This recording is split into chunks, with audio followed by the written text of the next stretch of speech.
अस्सलामुअलैकुम, मैं हूं सबा भट्टी और आप देख रहे हैं MAT20 न्यूज HD। आइए नजर डालते हैं आज की अहम खबर पर।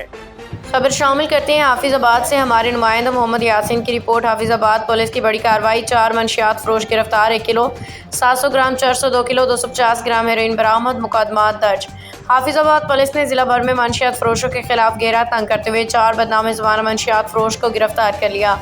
मुलजमान मंशियात की तरसील में मसरूफ थे कि पुलिस ने घेर के गिरफ्तार कर लिया। मुलजमान के कब्जा से 1 किलो 700 ग्राम चरस, 2 किलो 250 ग्राम हेरोइन बरामद।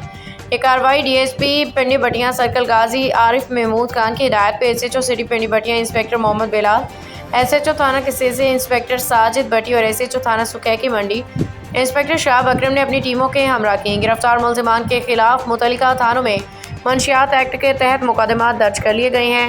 District police officer Hafizabad Atif Nazir का कहना है कि मंशियात फरोश मुआशरे के नासूर हैं। उनके खिलाफ भरपूर क्रैकडाउन जारी रहेगा ताकि नौजवान नस्ल को मंशियात के लानत से महफूज बनाया जा सके।